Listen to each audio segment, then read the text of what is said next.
India के दिल में, जहां हिमालय की तलहटी तराई के विशाल मैदानों से मिलती है, वहां एक अनछुई खूबसूरती का राज है, जिम कॉर्बेट नेशनल पार्क। ये लेजेंडरी पार्क मशहूर हंटर से कॉन्जर्वेशनिस्ट बने जिम कॉर्बेट के नाम पर इंडिया के जंगली सोल का प्रतीक है। यहाँ कुदरत की सिम्फनी के बीच बाघ की दहाड़ अभी भी गूंजती है, जो पार्क की एंड्यूरिंग लेगेसी का प्रतीक है। कॉर्बेट सिर्फ एक नेशनल पार्क नहीं है, ये जंगल के दिल की यात्रा है, इंडियन कॉन्जर्वेशन के क्रेडल की पिलग्रिमेज है।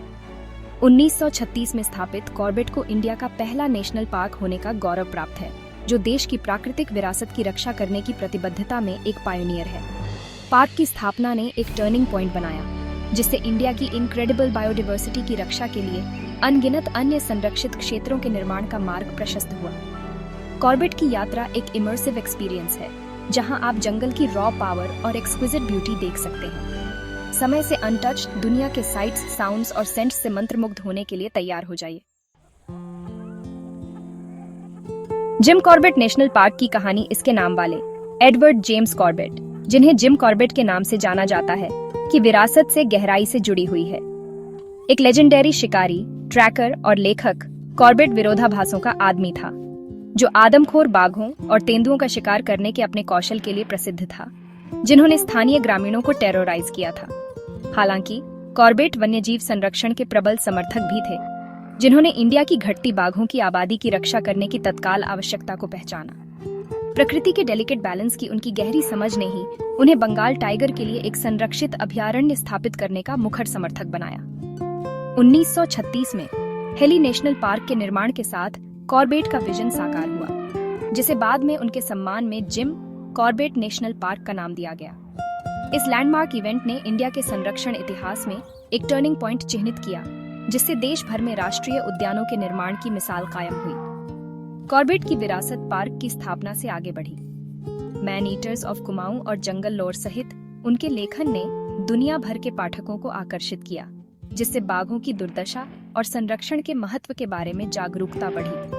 उनके काम ने प्रोजेक्ट टाइगर की नींव रखी, जो 1973 में लुप्तप्राय बंगाल टाइगर की रक्षा के लिए शुरू की गई एक ग्राउंड ब्रेकिंग पहल थी। जंगल के प्रति कॉर्बेट का अटूट समर्पण कॉन्जर्वेशनिस्ट की पीढ़ियों को प्रेरित करता रहता है। यह सुनिश्चित करता है कि उनकी विरासत उस पार्क के दिल में जीवित रहे जो उनका नाम रखता है।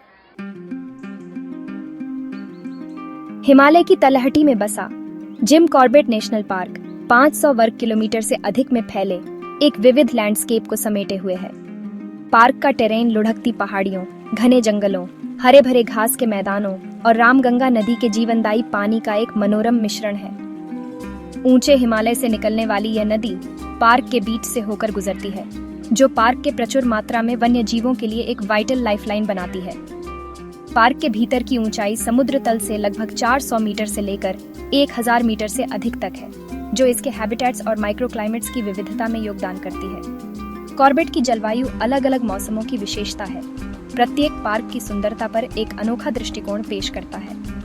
अप्रैल से जून तक गर्मियां गर्म और शुष्क होती है, तापमान 40 डिग्री सेल्सियस तक पहुंच जाता है। जुलाई से सितंबर तक मानसून का मौसम बहुत जरूरी राहत लेकर आता है, लैंडस्केप को एक हरे भरे हरे स्वर्ग में बदल देता है। अक्टूबर से मार्च तक सर्दियां ठंडी और सुखद होती हैं, तापमान 5 से 25 डिग्री सेल्सियस तक होता है, जो इसे वन्यजीवों को देखने का एक आदर्श समय बनाता है। पार्क में लगभग 2500 मिलीमीटर की औसत वार्षिक वर्षा होती है, जो इसकी समृद्ध बायोडाइवर्सिटी को बनाए रखती है। शिवालिक पहाड़ियों के ऊबड़ खाबड़ टेरेन से लेकर रामगंगा के उपजाऊ बाढ़ के मैदानों तक, कॉर्बेट का विविध भूगोल एक अविस्मरणीय वन्यजीव साहसिक कार्य के लिए एक मनोरम पृष्ठभूमि प्रदान करता है, इसकी भेदी चीखों से लेकर बैबलर्स के मधुर गीतों तक।